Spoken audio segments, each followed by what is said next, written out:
The Sunday school classroom was quiet, the air heavy with the scent of old books and polished wood. Emma, a curious 10-year-old, sat cross-legged on the floor, absently tracing the worn cover of her Bible. The other children were engrossed in their stories, their voices hushed as they read aloud.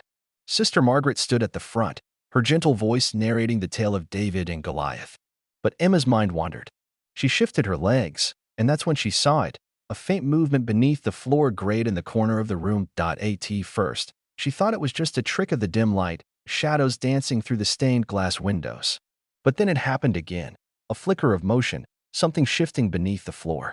Emma frowned, leaning in slightly. Her breath slowed as she peered through the metal slats of the grate. And then she saw them, a pair of wide, terrified eyes staring back at her. Emma's stomach lurched. The eyes were human, dark, hollow, and filled with fear. They blinked rapidly, as if the person below had just realized they'd been seen. Before Emma could process what she was looking at, a shadow passed behind the eyes, and the face was yanked away, disappearing into the darkness. Emma gasped, the sound sharp and loud, drawing the attention of the other children. Sister Margaret paused mid-sentence. "Emma, are you all right?" she asked gently. Emma opened her mouth to speak, but no words came out. She looked at the grate again. Nothing. Just darkness. Had she imagined it? No. She knew what she saw. But when she tried to explain, the adults dismissed it as her overactive imagination. As the class continued, Emma couldn't shake the image of those eyes. She kept glancing at the grate, half expecting to see them again. But there was nothing, just an eerie stillness. When the lesson ended, the children filed out of the classroom, their laughter echoing through the halls. Emma lingered behind, her eyes fixed on the grate.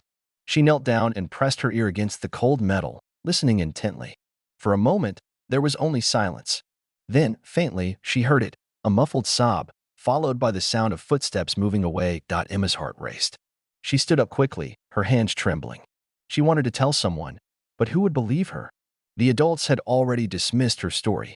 As she turned to leave, she noticed Father Gabriel standing in the doorway, his tall figure silhouetted against the soft glow of the afternoon light. His expression was calm, serene even, but there was something else there, something beneath the surface. His gaze swept over the room, settling briefly on Emma.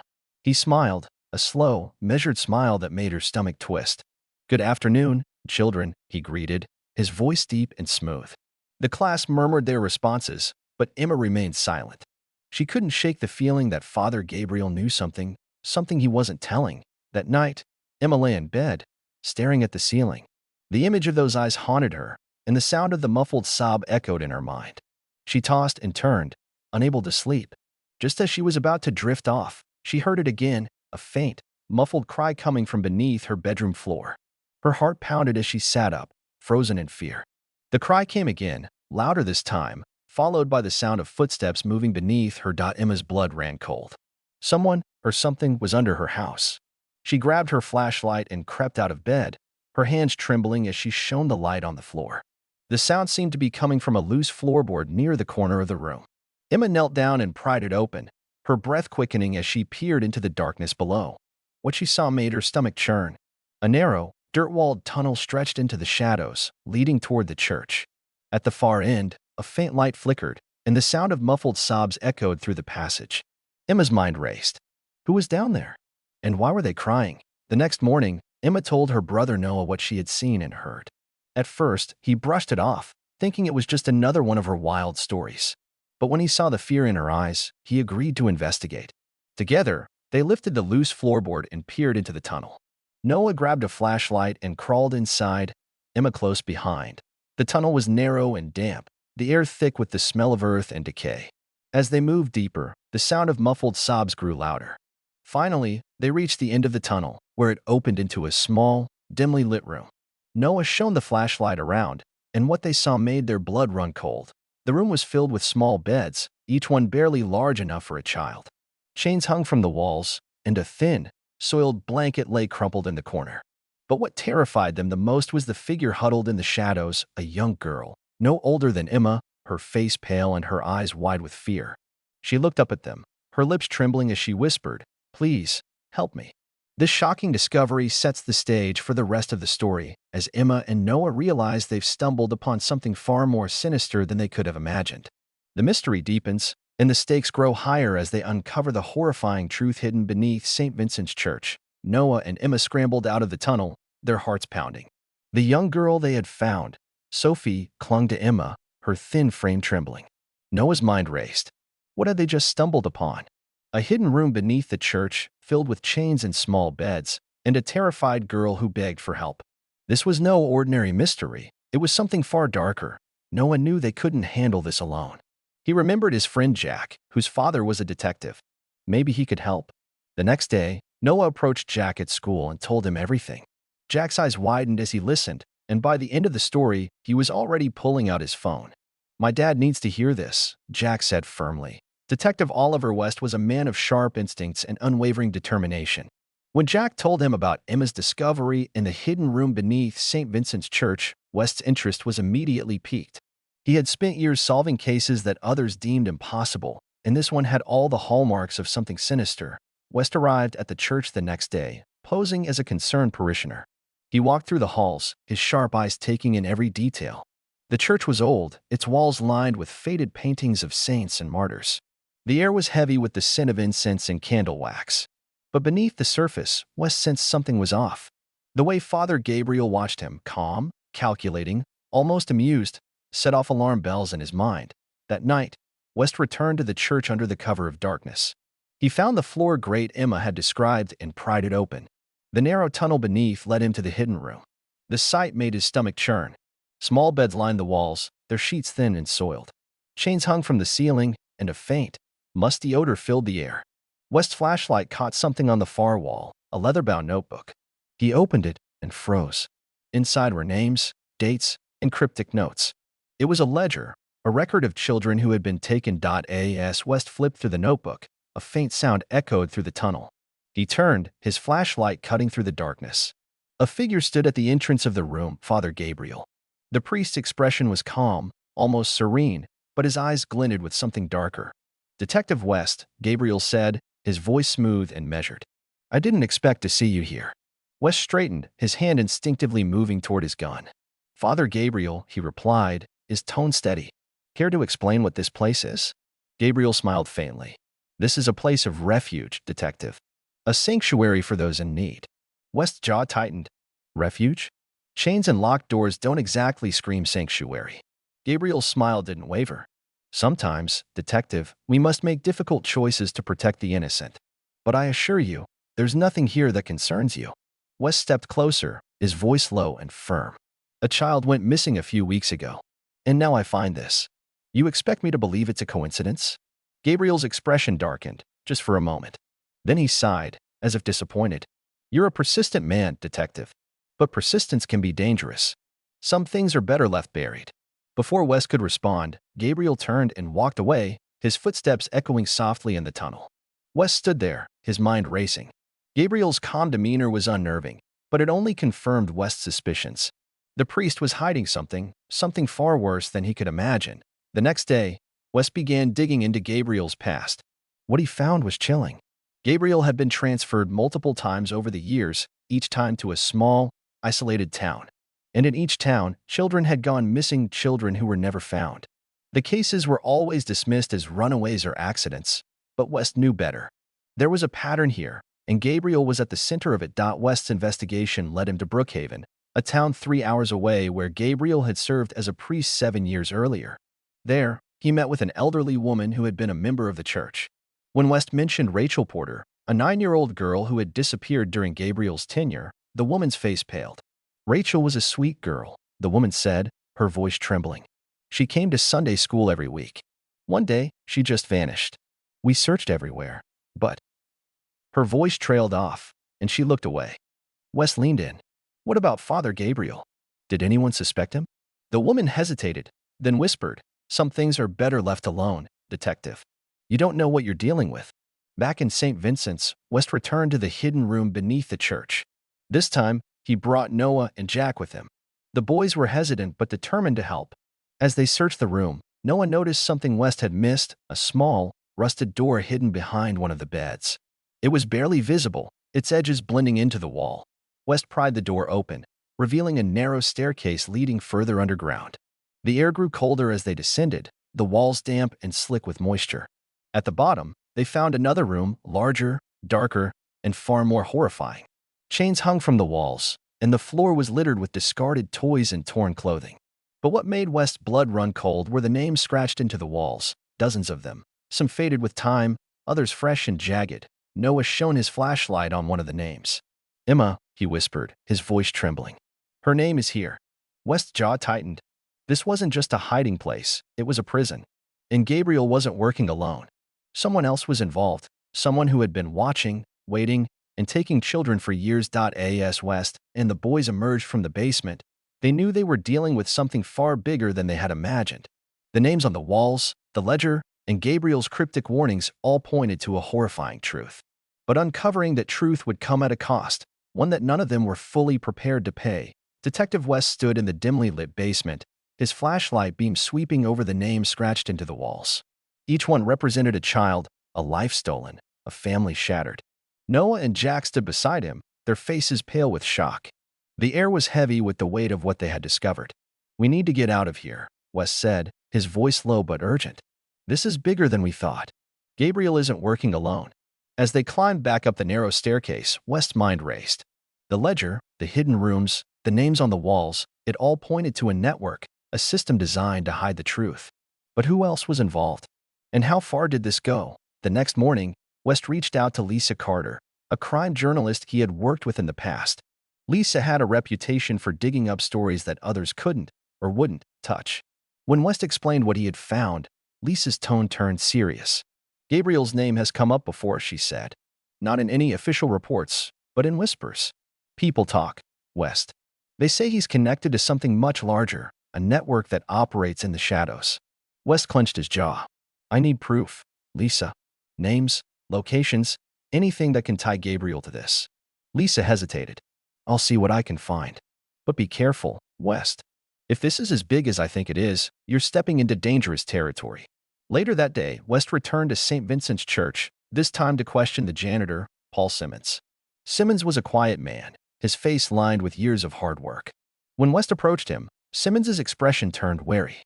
"I've seen you poking around," Simmons said, his voice low. "You're asking questions you shouldn't be asking." West crossed his arms. "And why's that? What are you hiding?"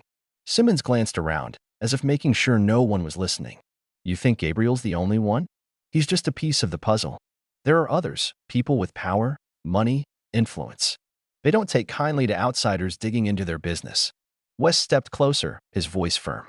"If you know something, now's the time to talk. Kids are disappearing, Simmons. How many more have to suffer before someone does something?" Simmons's eyes flickered with something fear, maybe guilt. But he shook his head. "I've said too much already. If you're smart, you'll walk away while you still can." That evening, Lisa called West with a breakthrough. "I found something," she said, her voice tense.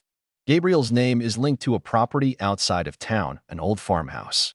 It's owned by a shell company, but I traced it back to the church. If there's evidence, it's there." West didn't hesitate. He gathered a small team, Noah, Jack, and a trusted officer, and headed to the farmhouse. The drive was tense, the silence in the car broken only by the hum of the engine. When they arrived, the farmhouse loomed in the darkness, its windows dark and its walls crumbling with age. West led the way, his flashlight cutting through the shadows. The front door was locked, but a few well-placed kicks forced it open. Inside, the air was thick with dust and decay. The walls were lined with faded wallpaper, and the floorboards creaked under their weight. As they searched the house, Noah noticed something, a trapdoor hidden beneath a worn rug. He called West over, and together they pried it open. A set of narrow stairs led down into the darkness. West went first, his gun drawn. The basement was small and damp, its walls lined with shelves filled with jars and boxes. But what caught West's attention was the table in the center of the room. On it was a map, marked with red circles and notes. West's stomach churned as he realized what he was looking at. A network of locations, each one linked to Gabriel's transfers. Noah picked up a folder from the table and flipped it open. Inside were photos, dozens of them, each one showing a child. Some were smiling, others scared, but all of them had one thing in common. Their names were written on the back, along with dates and locations. "This is it," West said, his voice grim. "This is how they've been operating. They take the kids, move them from place to place, and keep them hidden." As they were about to leave, a sound echoed through the basement, a faint creak, like a door opening. West motioned for the others to stay quiet, his hand tightening on his gun.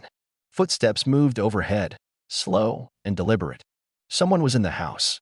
West crept up the stairs, his heart pounding. As he reached the top, he saw a figure standing in the shadows, a man in a dark coat, his face obscured. The man turned, and for a moment, their eyes met. Then he bolted, disappearing into the night. West gave chase, but the man was too fast. By the time he reached the door, the figure was gone, leaving only the sound of a car engine fading into the distance. Back at the farmhouse, West and the others gathered the evidence, the map, the photos, the folder. It was enough to bring Gabriel in, but West knew it wasn't enough to stop the network. Whoever the man in the dark coat was, he was connected to this, and he wasn't going to let West expose their secrets without a fight. As they drove back to town, Noah broke the silence. What happens now? West glanced at him, his expression grim. Now we take this to the authorities. But we have to be careful. If Gabriel's connected to people with power, they're not going to let this go easily. Noah nodded, his face pale but determined. We can't let them get away with this. West didn't reply, but his grip on the steering wheel tightened. He knew the road ahead would be dangerous, but he also knew he couldn't stop, not until every child was safe and every name on that wall was accounted for. The discovery at the farmhouse is a turning point, but the fight is far from over. As West and his team prepare to take on the network, they know the stakes have never been higher. The shadows are deep, and the truth is darker than they ever imagined.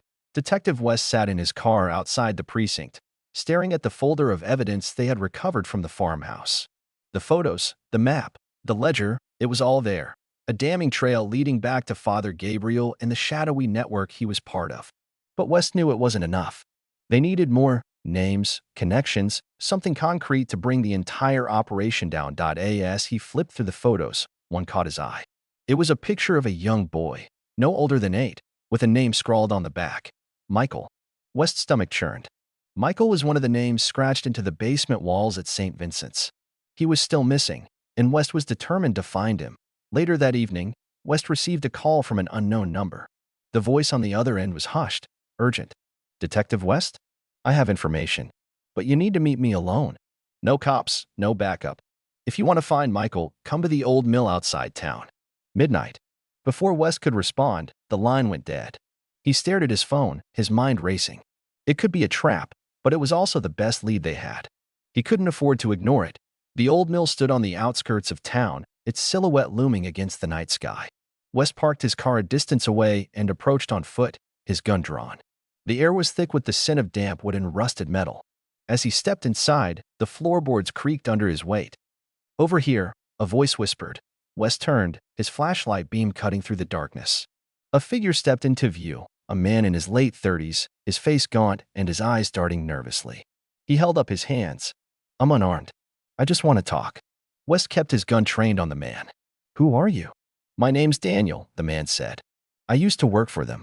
The network. I can't do it anymore. Not after what they did to Michael. West's grip on the gun tightened. What do you know about Michael? Daniel swallowed hard. He's alive. Or at least he was, the last time I saw him. They moved into another location, a warehouse by the docks. But you need to hurry.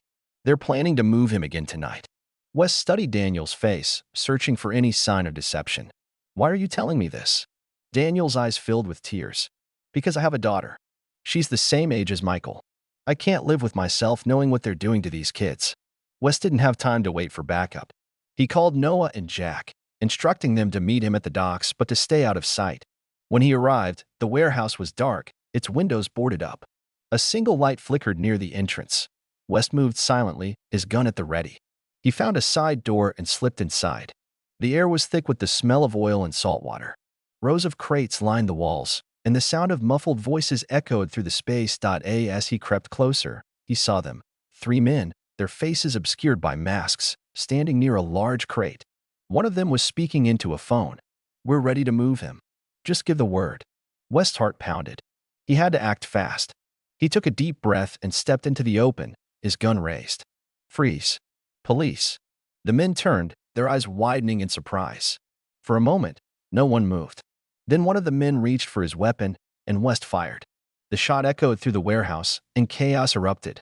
Noah and Jack, waiting outside, heard the gunshot and rushed in. They found West crouched behind a crate, exchanging fire with the masked men. Noah's eyes darted around the room, searching for Michael. Then he saw it, a small, trembling figure huddled in the corner. "Michael!" Noah shouted, running toward him. One of the masked men turned, aiming his gun at Noah. West fired again, hitting the man in the shoulder. He dropped his weapon and collapsed to the ground. Noah reached Michael and knelt beside him. "It's okay," he said, his voice shaking. "We're here to help you." Michael looked up, his eyes wide with fear. "They said they'd hurt my family if I tried to escape." Noah's heart broke. "They can't hurt you anymore. You're safe now." By the time backup arrived, the warehouse was silent. 2 of the masked men were dead, and the third was in custody. Michael was rushed to the hospital, his condition stable but fragile. West stood outside the warehouse, his hands trembling as he lit a cigarette. The adrenaline was fading, leaving behind a deep sense of exhaustion. Noah approached him, his face pale but determined. "We did it," he said. "We found Michael." West nodded, but his expression was grim. "This isn't over. Gabriel's still out there, and so are the others. They're not going to stop just because we took down one of their operations." Noah's jaw tightened. "Then we keep fighting. We can't let them get away with this." West looked at him, a flicker of admiration in his eyes. "You've got guts, kid. But this is dangerous. You need to be careful." Noah nodded. "I know, but I can't just sit back and do nothing. Not after what we've seen." As they drove back to town, West's phone buzzed. It was a text from an unknown number. "You should have walked away, detective. Now you've made it personal." West's stomach churned. He showed the text to Noah, who frowned. "What does that mean?" "It means they're coming for us," West said, his voice low. "And they're not going to play fair. The rescue of Michael is a victory, but the fight is far from over." As West and his team prepare to take on the network, they know the stakes have never been higher. The shadows are deep, and the truth is darker than they ever imagined. Detective West sat in his dimly lit office, the folder of evidence spread out before him. The rescue of Michael had been a victory, but the text message he received afterward weighed heavily on his mind. "You should have walked away, detective. Now you've made it personal." The words echoed in his thoughts, a chilling reminder that the network was still out there, and they were watching. Noah and Jack sat across from him, their faces tense but determined. "We can't stop now," Noah said, his voice firm. "We've got to take them down before they hurt anyone else." West nodded, but his expression was grim. "We will. But we need to be smart about this. They're not going to make it easy for us." Later that day, West received a call from Lisa Carter, the journalist who had been helping him. "I've got something," she said, her voice tense. "I dug deeper into the shell company that owns the farmhouse. It's linked to a man named Victor Kane, a wealthy businessman with ties to the church. He's been funding Gabriel's operations for years." West's jaw tightened. "Do you have proof?" "Not yet," Lisa admitted. "But I'm close. I just need a little more time." West leaned back in his chair, his mind racing. Victor Kane was a powerful man, with connections that reached into every corner of the city. Taking him down wouldn't be easy, but it was the only way to dismantle the network for good. That evening, West arranged a meeting with Daniel, the informant who had helped them find Michael. They met in a secluded park, the trees casting long shadows in the fading light. Daniel looked nervous, his eyes darting around as if expecting to be watched. "Victor Kane is the one you need to focus on," Daniel said, his voice low. "He's the one pulling the strings.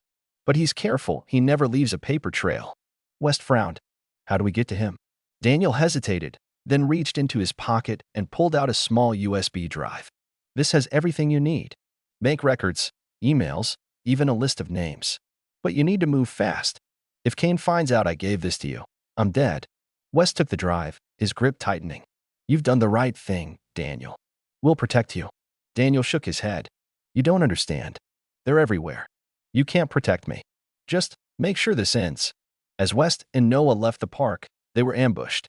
A black SUV screeched to a halt in front of them, and 3 men in masks jumped out, guns drawn. West shoved Noah behind a tree and drew his own weapon, firing at the attackers. The sound of gunfire echoed through the park, and West's heart pounded as he returned fire. One of the men went down, but the other 2 kept coming, their movements precise and calculated. West knew they were professionals, hired guns sent to silence him. Noah peeked out from behind the tree, his face pale but determined. "We need to get out of here." West nodded, firing another shot to keep the attackers at bay. "Go. I'll cover you." Noah hesitated, then turned and ran, disappearing into the trees. West followed, his breath coming in ragged gasps as he dodged bullets. They managed to lose their pursuers in the dense woods. But West knew it was only a matter of time before they were found again. West took Noah to a safe house, a small, nondescript apartment on the outskirts of town. It was a place he had used before, when he needed to lay low. As they barricaded the door and checked the windows, Noah's hands were trembling. "Who are those guys?" he asked, his voice shaking. "Kane's men," West replied, his tone grim. "They know we're onto them, and they're not going to stop until we're dead." Noah sank into a chair, his face pale. "What do we do now?" West sat down across from him, his expression serious. "We fight back. But we need to be smart. We can't take them on alone." The next morning, West reached out to Lisa again. "I need you to do something risky," he said. "I need you to get close to Kane. Find out where he's keeping the kids." Lisa hesitated. "West, if he finds out—" "I know," West interrupted. "But it's the only way. We need to hit him where it hurts." Lisa sighed, then nodded. "I'll do it. But if this goes south, it won't," West said firmly. "We've got this." Later that day, Lisa called West with a breakthrough. "I found something," she said, her voice tense. "Kane's hosting a charity gala tomorrow night. It's the perfect cover. He'll have all his associates there, including Gabriel." West's heart raced. "That's our chance. We can take them all down at once." Lisa hesitated. "There's more. I overheard Kane talking about a shipment. They're moving the kids tonight to a private airstrip outside of town. If we don't stop them, they'll be gone for good." West clenched his jaw. "We'll stop them. But we need to move fast." As West and Noah prepared for the mission, the tension in the safe house was palpable. West checked his weapons, his movements precise and deliberate. Noah watched him, his face pale but determined. "What's the plan?" Noah asked. "We hit the airstrip first," West replied. "We stop the shipment, then we go after Kane and Gabriel at the gala. But we need to be careful. One wrong move, and this whole thing falls apart." Noah nodded, his jaw tightening. "I'm ready." West looked at him, a flicker of admiration in his eyes. "You've got guts, kid. But this is dangerous. You need to be careful." Noah met his gaze. "I know. But I can't just sit back and do nothing. Not after what we've seen." The stakes have never been higher as West and Noah prepare to take on Kane and his network. The shadows are closing in, but they're not backing down.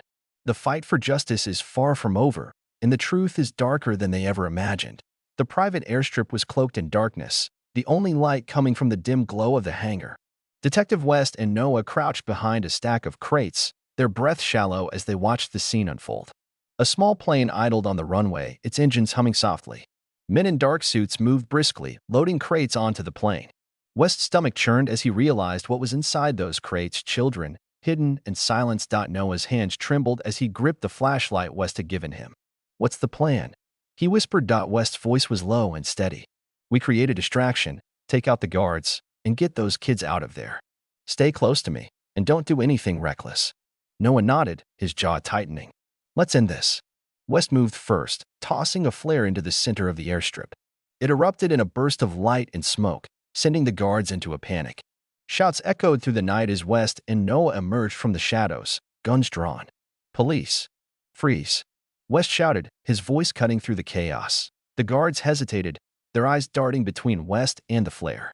One of them reached for his weapon, and West fired, hitting him in the shoulder.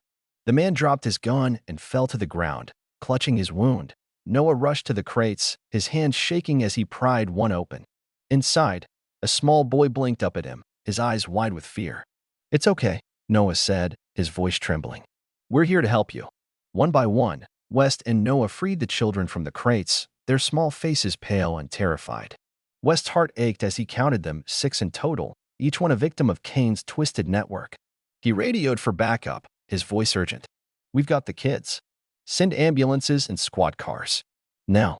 As the sound of sirens grew closer, West turned to Noah. "Stay with them. Make sure they're safe." Noah nodded, his eyes filled with determination. "What about you?" West's jaw tightened. "I've got unfinished business." The charity gala was in full swing, the ballroom filled with the city's elite. Victor Kane stood at the center of it all, his smile polished and his demeanor calm. Father Gabriel was by his side, his presence as serene as ever. They were untouchable, or so they thought.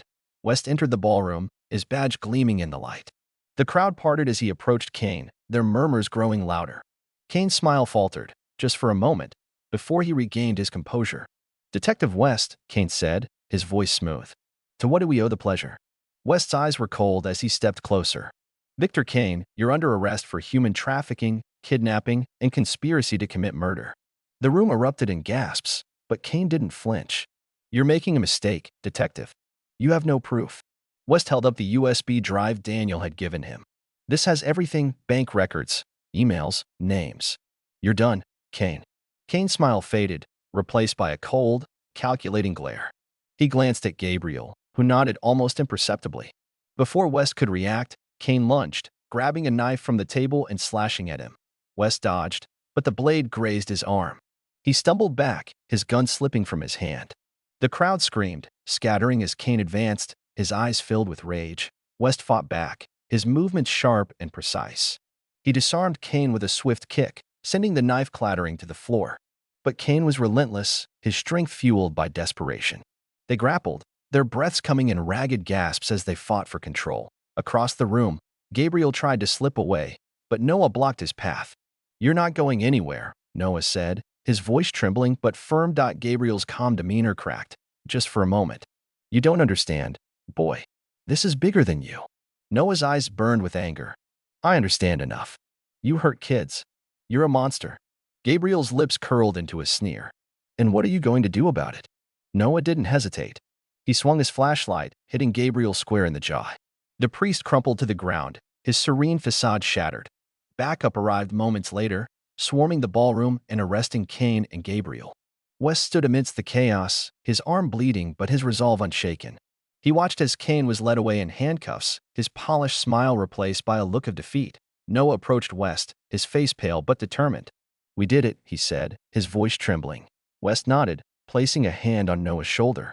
"We did. But it's not over. There are still kids out there, and we're going to find them."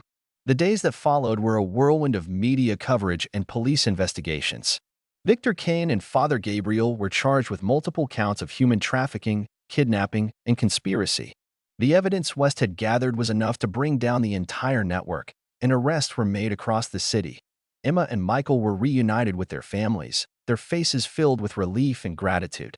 Noah stood by West's side as they watched the news, their bond stronger than ever. But West knew the fight wasn't over. The shadows were deep, and the truth was darker than anyone could imagine. As he stood outside the precinct, staring at the city skyline, he made a silent promise to himself and to the children who had suffered. "We're not done yet," he murmured. "Not until every last one of them is safe." The story ends with West and Noah walking into the precinct, their heads held high. The fight for justice had taken its toll, but they had emerged stronger, united by a shared purpose. The shadows still loomed, but for the first time, there was hope. As the camera pans out, the city skyline fades into the distance, a symbol of the battles fought and the battles yet to come. The truth had been uncovered, but the fight for justice was far from over.